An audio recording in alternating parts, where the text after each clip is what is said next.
time for another episode of The Epic Narrative. Thanks for coming. Here's my dad, Bob Switzer. And as always, it is a pleasure to speak to you once again.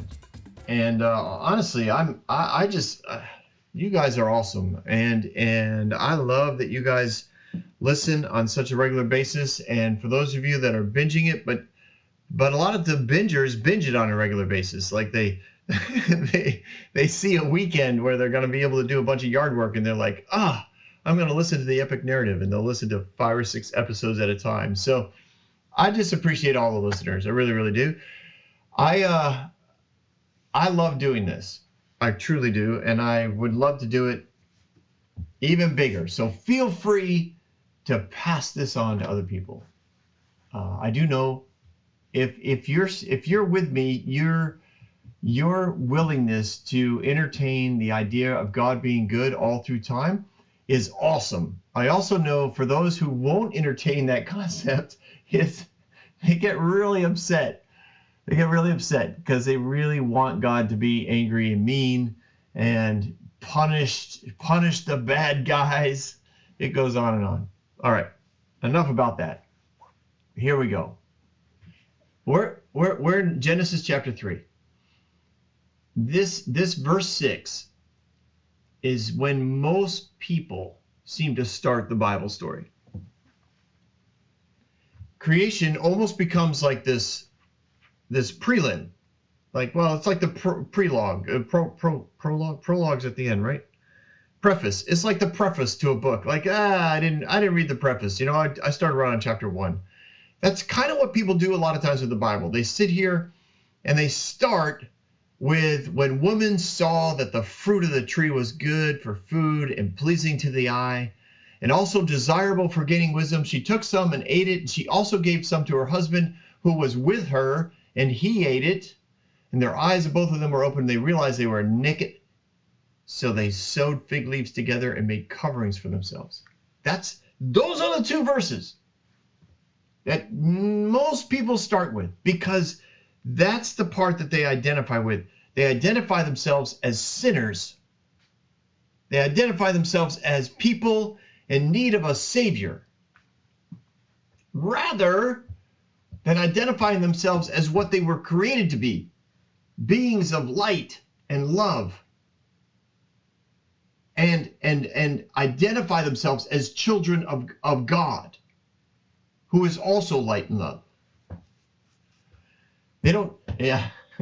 So many, I'm a sinner, I'm in need of a savior, and others are, where we should be going is, I am created and I reflect my creator. And my creator is love and light. So that's, again, back to one of the reasons why I'm doing Genesis. I want to go back to the beginning all the time, because that's where we start, and that's what we're called back to. We are not called back to this place. We're not called back to Genesis chapter 3, verse 6, when she saw the fruit of the tree, when she saw that apple. Now, that word when is a time indicator, right? We don't know how long it was between verse 5 and 6. Just like we don't know how long it was between chapter 3, verse 1, and I think it's verse 25 of chapter 2. We don't know. We don't know, because no one told us. Now, there are those in the Hebrew tradition and the Torah, they believe this was all done in one day, that she was, the serpent spoke with her, that she, clearly considered it, went to Adam, brought him back to the tree, and they both ate together. Totally, I totally can get that. I can. But it doesn't have to be. Just know that that word when indicates time. We don't know. I think that she got done talking with the serpent, who probably didn't hang out with her too long because he didn't want a whole lot of questions coming back to him. Most liars don't like to be questioned. Most con men don't want you to look for details. Most politicians don't either. No, Bob, don't do that now. I know. I'm just saying, people that are trying to con you, they don't want you reading the entire book. They just want you to listen to their highlights. Trust them. It's the same thing here, right? Because the serpent's crafty, I think he was like, I got her thinking about it. That's all I'm trying to do. He knew what he was doing. He knew the seeds he had planted. He knew that she had no reason to suspect him because she had no idea what lying was. And he invited her basically to find out. You'll get to know what evil is if you just take a bite of that. You have no idea what you're missing out on. God knows all about it. And you are all about being like him. So you should have some of that, I think. I mean, that's just me. I'm just a serpent hanging out here in the garden. Have yourself a good day. I'm going to go check out some birds, hang out with them for a little bit. So she had time to consider this. I think she considered it internally. And then she probably talked with Adam about it. I don't know how long it was. It could have been a day. Could have been. But I don't know. So she saw something, and that's the concept of like it's sensual, not sexual. It's sensual. It was visual, right? She saw. It was good for food, like all the other fruit trees. It means that she saw in that it was good looking. She had never really paid much attention before. Why? She couldn't eat it. Well, so what does she care? Just ignore it. Just move on. I can't eat it. Can't touch it. I don't need to know if it's good. I don't need to know if it's good for food or good looking. When the woman saw that the fruit of the tree was good for food and pleasing to the eye, there was something mysterious about it. There was a depth to the color. There was a translucency, something that made it look special, different. I mean, if you want it to be an apple, that's fine. I don't know what it looked like, but it's easy, I think, to consider it as an apple, because probably every art connection to this event sees it as an apple. Oh, whether it's a masterpiece from the Middle Ages or nuanced in some impressionist painting or modern art now, there's some reference to an apple. So it's easy to look at it, but let's just picture it as an apple. But it's almost a living thing. It's got movement and shimmering to it that makes it really pleasing to look at. Now she says it's pleasing to look at. This is a woman who lives in the Garden of Eden, where everything is perfect, everything is beautiful, everything reflects the light, everything bows toward her when she walks by because of her beauty and the reflection of the sun that she has, and the way that her skin reflects the sun, because she was, her and Adam were created from the gold dust that was the ground. It's an amazing event. So for her to see something and think, wow, that is really good looking fruit, that there is something there. And then it was also desirable for gaining wisdom. What is that? Well, that is something that God has. It is something that God gave them. It's not like Adam and Eve were without wisdom. They were fools. God could not create a foolish thing. These were wise beings, beautiful beings, smart beings, and their intellect would be off the charts in today's world. Well, then how did they fall for this? I told you. The serpent was crafty beyond any animal. And that's why, I think it lends itself to a lot of time between the end of 2 and the beginning of chapter 3. He bided his time. He worked his time. He enjoyed his time in the garden. He knew that once again he was going to take a swing at what God had created and try to destroy it, because he saw God's mercy and discipline as weakness. And he waited. So it was desirable for wisdom. There was more wisdom available for them. And that was something that God would want them to have. God clearly wanted them to have wisdom. He gave them wisdom and he wanted them to have more. I mean, he was always talking to them in the garden. Every night they were hanging out in the garden. Every chance they had, he would impart wisdom to them. Just being around them and being around him, I wouldn't say, I guess in person, but the concert of their DNA, the concert of their light, of their light waves, of that frequency back and forth in and out of heaven, like just the quantum physics of it is fascinating to me. It was simultaneous connection 24 hours a day.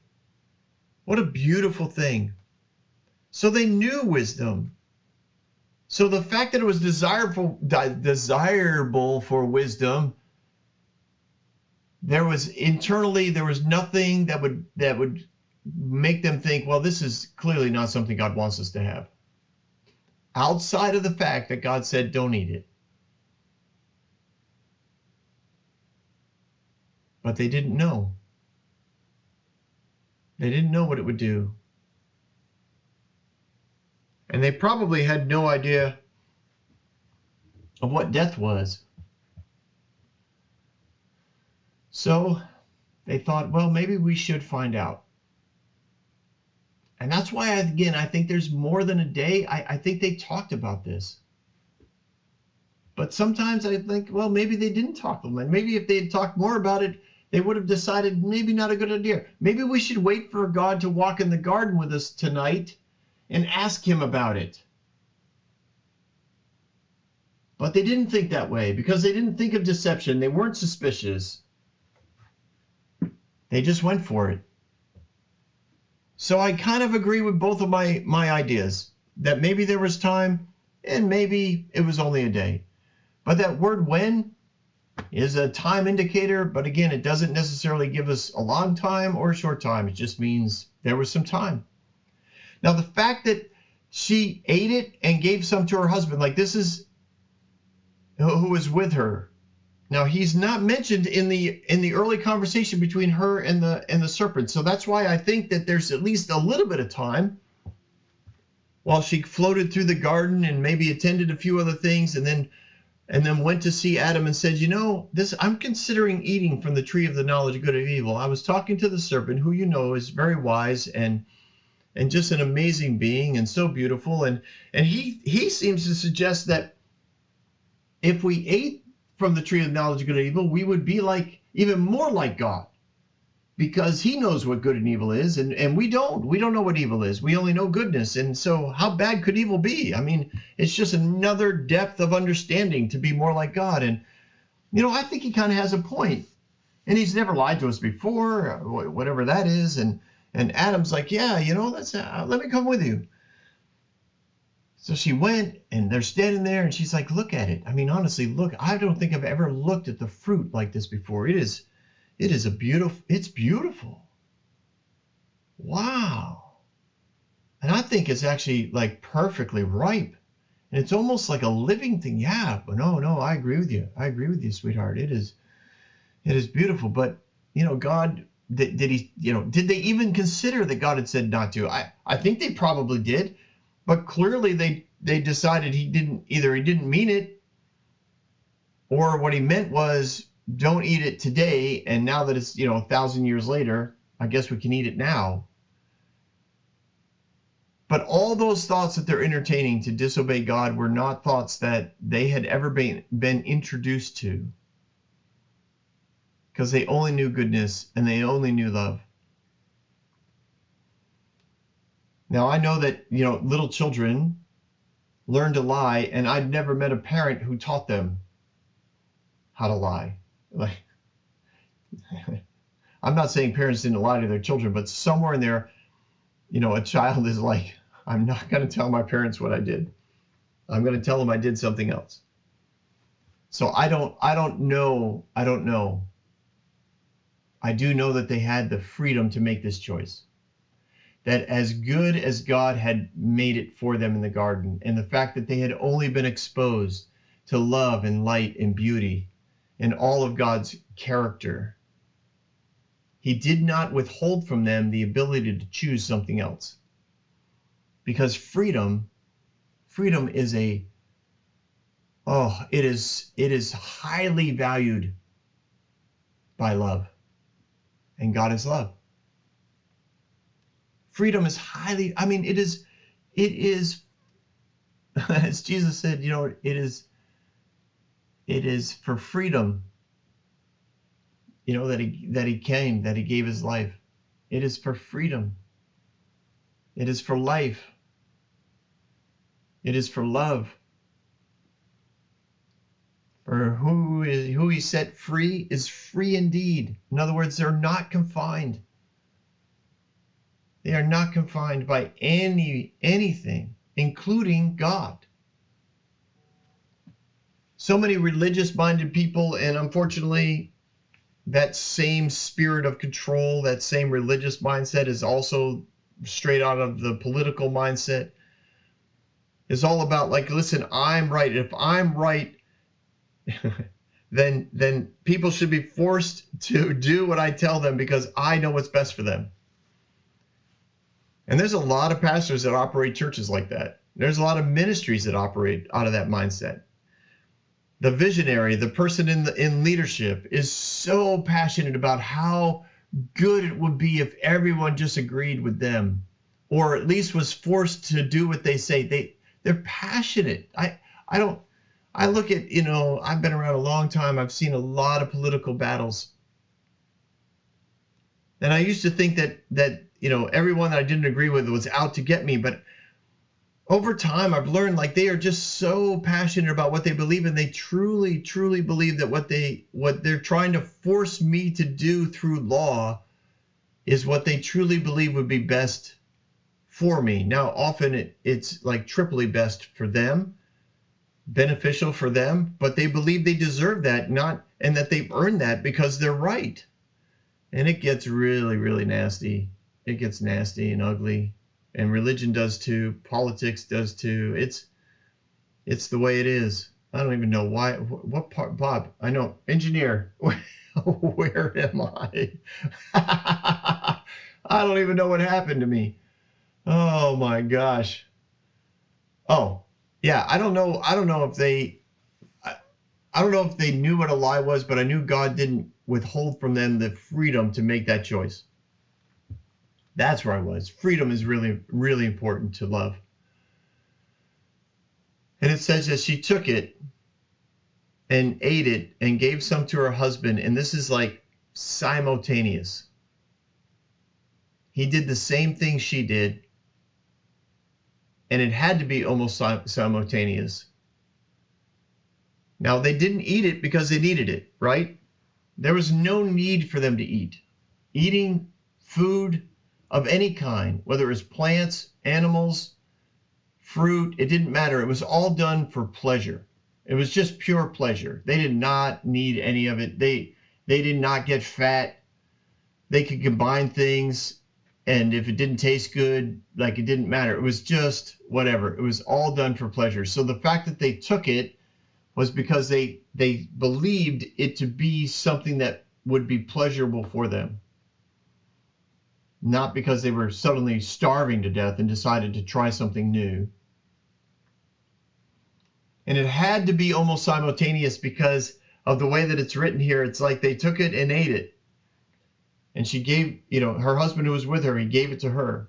Now, some people believe he was there when the serpent was talking to him, and they used this as some sort of subtle reminder that women need to be submissive to their husbands, because if the serpent had talked to Adam first, This would have never happened.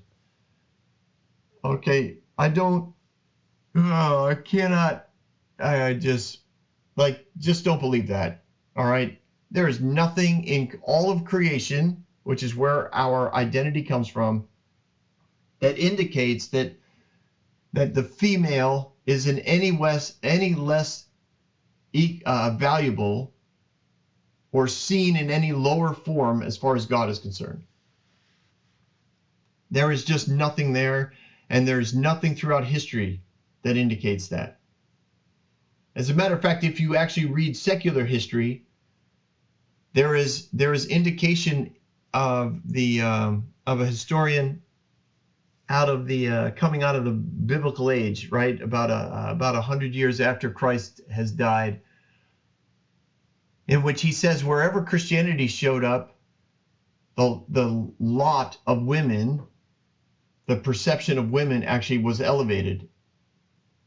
And that's just as far as he was concerned, that was just historical observation that Christianity, those who believed in Jesus, actually brought value to women because society and religion had tried to keep them down. And I could go on, but women were not of lesser value, and therefore that's why that's what the Bible's trying to teach us, and as why the crafty serpent spoke to Eve and not to Adam. So I don't think he was there when they spoke, but obviously he's there when they eat, and they ate together. And then it says, then the eyes of both of them were open. They realized they were naked, so they sewed fig leaves together and made coverings for themselves. Now let's just breathe on this for a minute. Well, probably a while. As they're eating, they knew if one of us does it, they should both do it. Like they weren't going to do this separated. This is who they are in the kingdom, right? They're about family. They're about connection. They're about relationship. They're about intimacy. This is everything who God is. When they look at each other, they say, are we going to do this? Yes. Let's do it together. That's the essence of verse 6. And I believe the serpent knew this. He didn't need to convince both of them. He only needed one. And out of convenience, he happened to be walking with Eve that day when they were going by those trees. And he took the opportunity. And they ate it together, and it wasn't like two kids on the side of the pool, right? That's what I'm remembering. If you jump, I'll jump. Okay, 1, 2, 3. Ha! You jump first. No, they took it together in unity. And in that unity, both their eyes were open. Wow. What is that? Well, they saw each other naked. Oh, they saw their privates. Oh, we must be careful now. No, trust me. That word opened. Wow. This is huge. Literally, for the first time, they feel evil. They feel this negativity.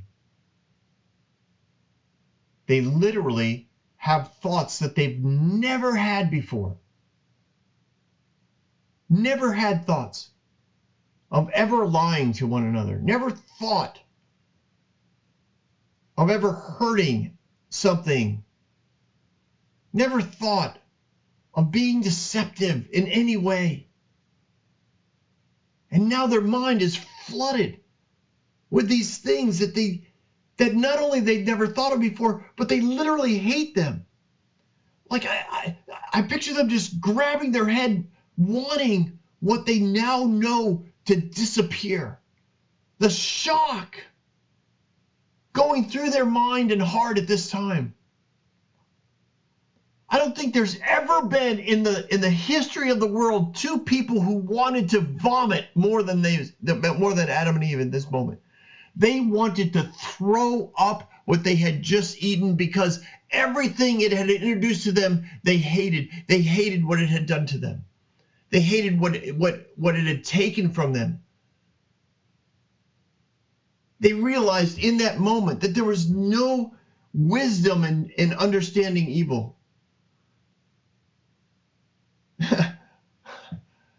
It makes me so sad. Can you imagine the first, I mean, like they were the first people to realize they had been lied to. As a parent, I know what it's like.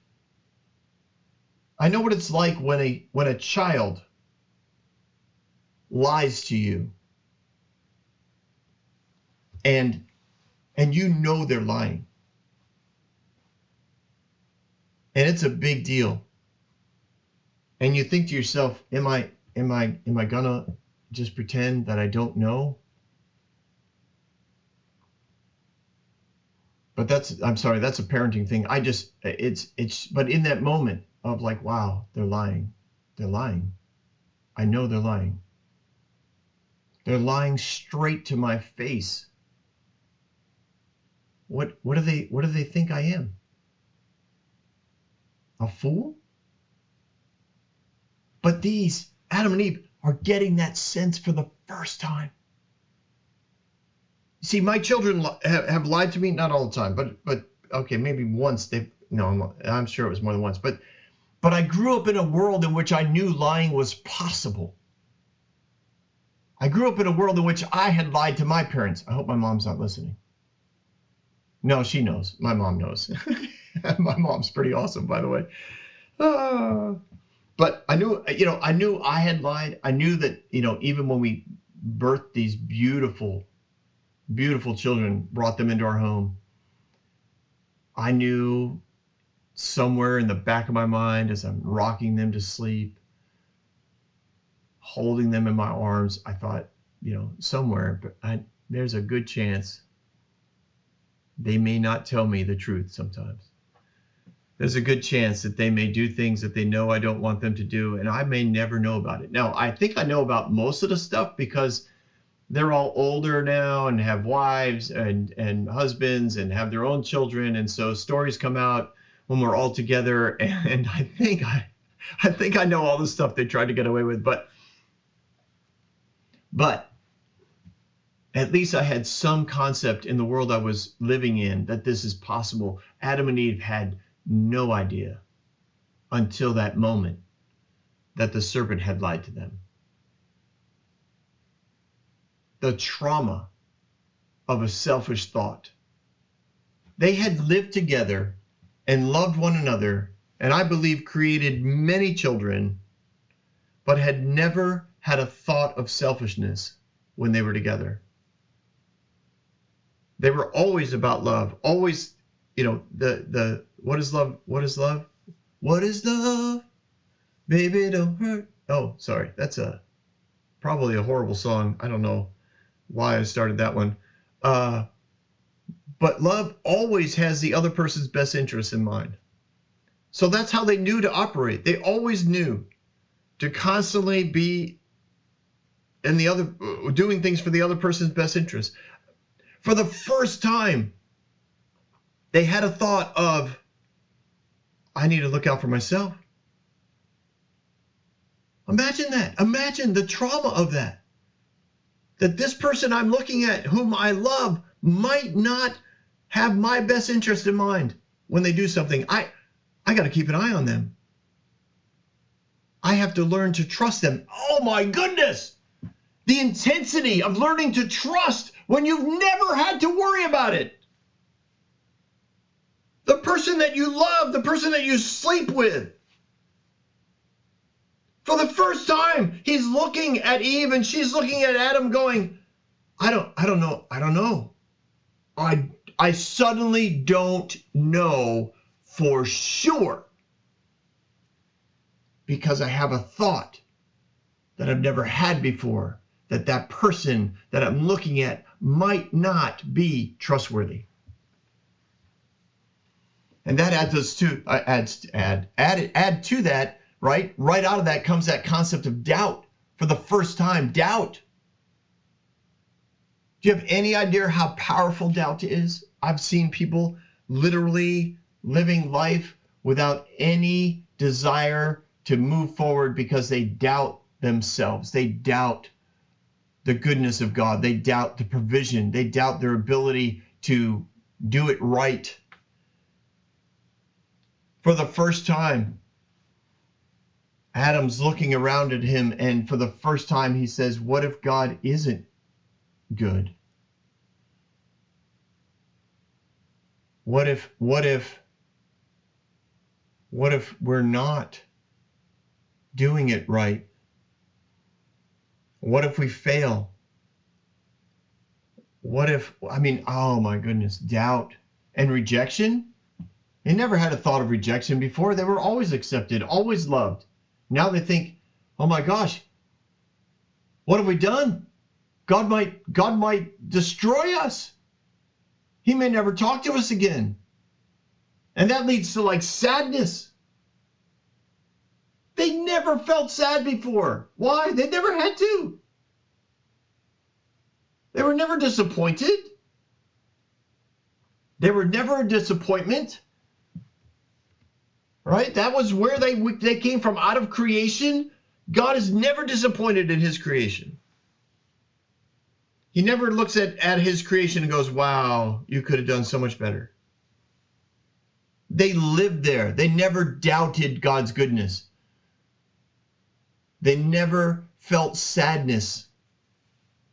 Now the feeling of sadness, like you guys you guys know people who have dealt with sadness and how it's led to depression, and the fact that they can't find any avenue, any pathway to feel happy.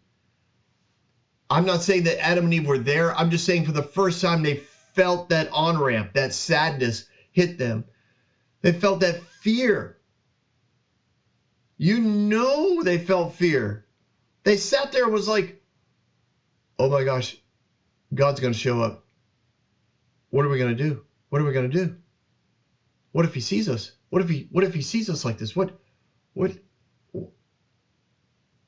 Like their eyes are getting open, right? And they realized they were naked. Now that's not just meaning that they didn't have any clothes on. It means for the first time they felt lack. Like I need something. That's what nakedness will do. I need something. Now, the obvious one is when you're naked, you need clothing. You need covering physically, right? But that the literally, the vocabulary here though is the idea of lack. I'm naked. There are things I now need. I never needed anything before. I take one bite of this fruit and now I'm in need. I need covering. I need to hide. I'm afraid. For the first time, they felt pain, emotional pain, negative emotions of all sorts were starting to swarm them. It had to be like being in a beehive. Not that they would have ever been stung before, but for you and I, like to just imagine being swarmed by bees who just want to sting you. Like that kind of visual for me helps me. Like just their skin is just crawling. Only it's internal and emotional, and it's in their minds. Like they're constantly being stung by what? By their sudden ability to know evil, because they had never known evil. They only knew good. And you can say, well, it wasn't fair of God. Like you need to know good and evil. Like you need to be balanced. No, you don't. Balance to me is a lie of the enemy, because God isn't balanced, and he's our creator. God is all good. He is all love. He is all light. He is all frequency of beauty. He is not balanced out with the evil side. No, you don't need to know this. We never needed to know this, or God would have made something that was in need of something, and that goes counter to his character. No. This is mind blowing. And trust me, they wanted out. I think they just started running. They started running and they started to think, what if I don't know everything? What if I don't know how good God is? What if I don't know everything that's in the garden? What if there's bad things in the garden? What if these animals, some of them want to eat us? We've eaten them. What if some of them are hunting us? What if I eat something, well, I think they probably felt hungry for the first time. Like, oh my goodness, like I need to eat. They never needed anything like that before. Their fear was growing up inside of them. And they probably felt sick, nauseous. Never felt nauseous before. Oh, this had to be a horrific moment in history. And after all that, I would imagine, in my head anyways, they run for a while, trying desperately to get away from that tree, away from whatever it is that evil, what that thing that they thought wouldn't hurt them, the thing that they were deceived into thinking, well, we'll be fine, the thing that God had said, please don't do that. I'm not going to force you not to do it, but trust me, it'd be good for you to choose not to. We made the wrong choice. We listened to the serpent. Oh, he was so crafty. They realize now that this serpent has been deceiving them for years, waiting for an opportunity to draw them into his world of deception. So they feel all this exposure. I think they probably just curled up in utter helplessness, filled with doubt of God's goodness for the first time. They realize after running for a while, they have nowhere to turn.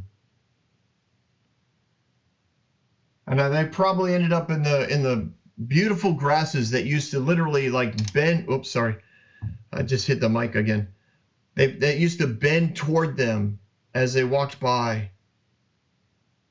Used to bend toward them as they would sing and hum the heavenly tunes, the tunes of God, and now they're curled up in these grasses, and the grasses are not, like, they're responding differently. All of creation is responding differently because these two have lost their ability to reflect the sun through their translucent, glowing skin. Now, probably for the first time, their skin didn't reflect the sun. So they were able to look at each other and realize, wait a minute, we're exposed. We used to reflect this, now we're absorbing this.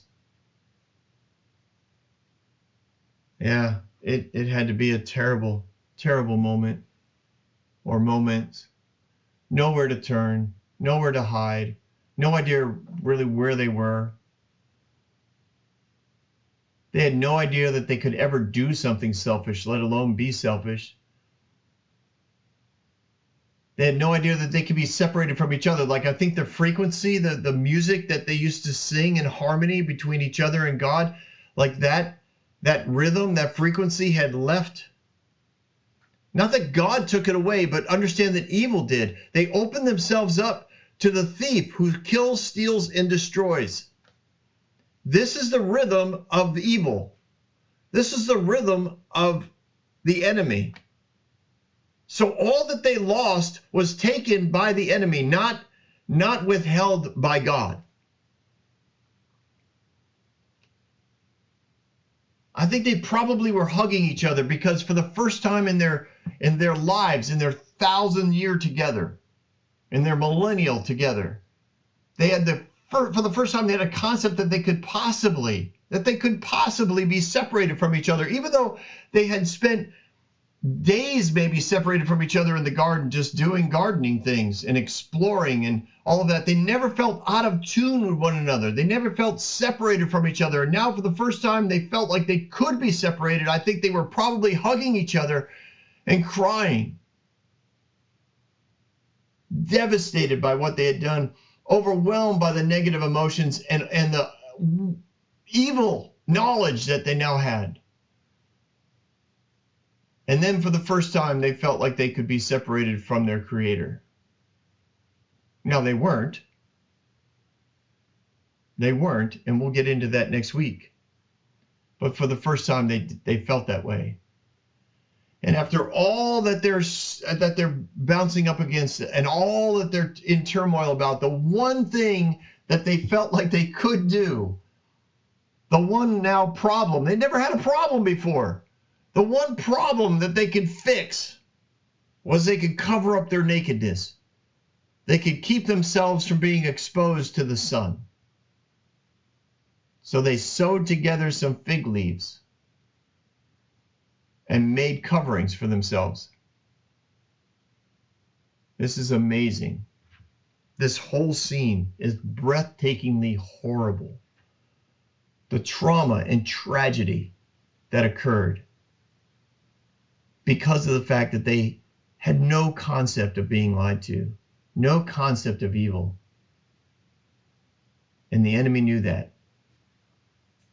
And he took full advantage. And he thinks he has succeeded in destroying the image of God on earth. But we'll get into that next week. We'll get into that next week. I think you want to show up.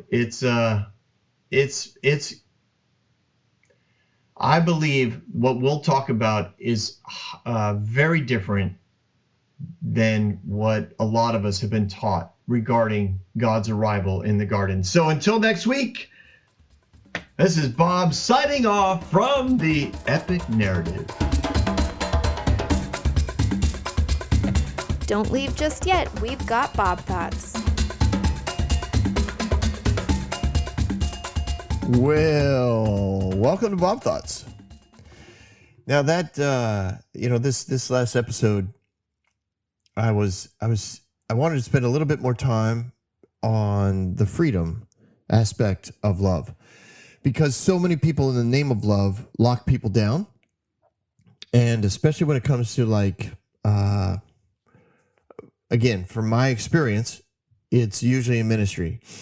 And in ministry, in pastorates, many times pastors won't give the freedom for people to really express their creative concepts on the love of God, because they're afraid that if somebody has too much freedom, there's going to be a negative backlash on the church, and specifically, usually their reputation, their name, the quote legacy of the church, the history of the church in the town. Like, there's lots of ways that they couch it, but the bottom line is they want to control what's going on. They want to control the narrative. They want to frame the information in such a way that, everybody understands the heart behind. I mean, there's lots of ways to go around it. This is what I find fascinating the more I study and the more I interact with freedom as far as God's concerned. He just really doesn't care about his reputation. I can't say it any other way. And I don't know if I could emulate it perfectly either. I really don't. In my head, I think, well, if I was in charge of a church, which I'm not, which is why theories always work great, right? They always work great for the people who aren't doing them. It's like every sports fan has the answer for the team, right? Well, you're not running the team, so it always works out great in your head. So in my head, I think I think I could do this. Like, really let people have the freedom to express themselves and to do whatever it is that that they believe God's called them to do. And then I think, well, yeah, but what if what if they decide that to express God's love, like, they need to, do whatever I don't know if you want to say up front, but or they want the church to spend resources on a specific thing or an event or an outreach, and it's like, well, we don't, like, we're already spending resources on all the other things that we also are part of, and what you want to do is not something we've ever done before. Why don't it's very easy to look at them and say, well, why don't you try that and then, let us know how it goes. Like, we support you, we love you. You can recruit people, you can let people know about it, but and it gets complicated. Why? Because it's relational. But on a very base level, God is fully relational and fully free for his people and his children to make a decision. And I don't think that's any clearer than in the Garden of Eden, where Adam and Eve were free to make a choice.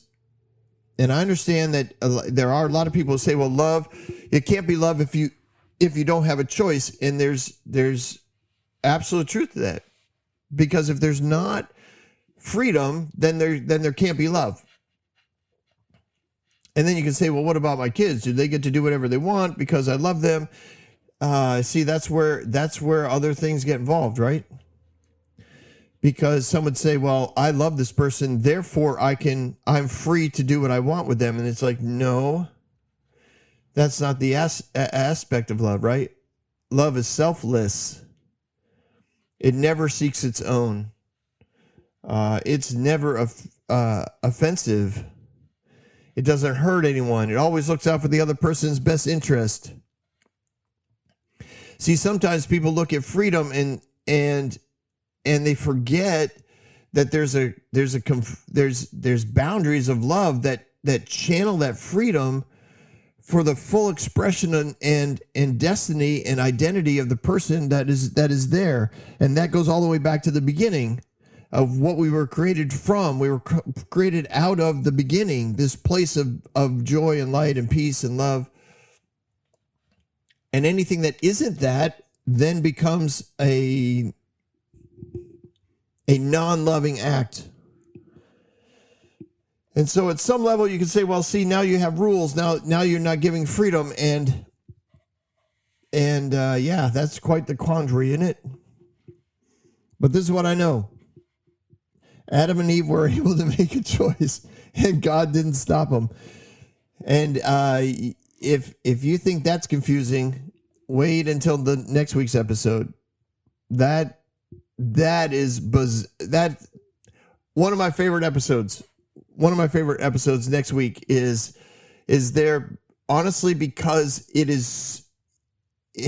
involves so little research, and it was so different than anything I'd ever been taught on it before. And I remember being confounded by it. I was telling everybody around church, like, I read the Bible like this was some new thing for a preacher to do.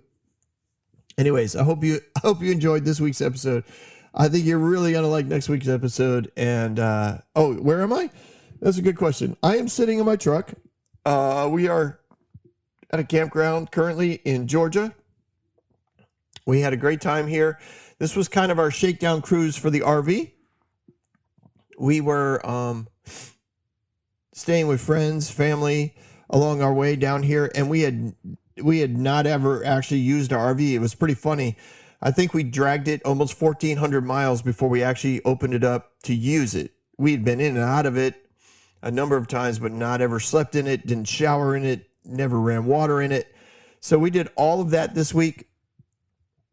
Couple things weren't running 100%.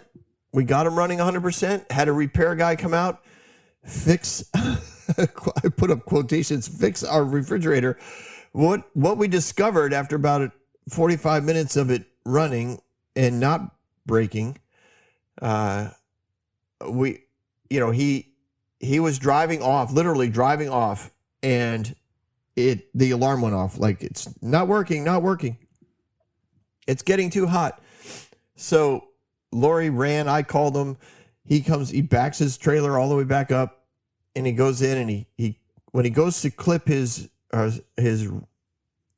gadget on there to make sure everything's running, he clips into to where the ground wire is, and he hears a little click click in the engine. Now, I never heard it, but he's a trained professional. He's like, wait a minute. He takes this thing off and he starts to wiggle the ground wire. He's like, don't even tell me this is all it is. Oh my gosh, this is, I can't, like, he was embarrassed. He didn't check that, like one of his normal routines, like just check all the wires, make sure they're not loose.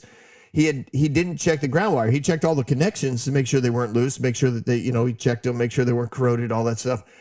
Or the ground wire he didn't check, and he was a little embarrassed. Tightened it up. Everything started working again. Alarm went off. Not that it was loud, but just a little beeping. And it's worked fine for the last 2 days. And he didn't charge us a thing. He was like, I really didn't fix anything. I don't charge people if I don't fix stuff. Just honestly an awesome guy here from Georgia. And when he was driving away, like I even tried to tip him because he wouldn't charge us. I was like, here, buy yourself a, dinner tonight or whatever. And he was like, nope, I didn't fix a thing. If it breaks down again, call me. Maybe something is actually wrong with it. Maybe there were several things wrong with it. That was one of them. He called us the last 2 days. How's it running? Running great. Okay. Do you want me to send you a check? Nope. Have a great journey, he said. What a great guy. Anyways, hope you guys are having a great time. That's updates, my thoughts and updates. And I look forward to next week. Honestly, next week's going to be fun. You're going to like it.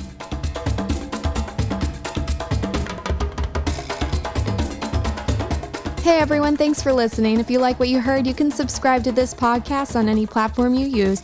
You can also reach out to Bob for questions or booking at thebobswitzer.com or email him at thebobswitzer@gmail.com.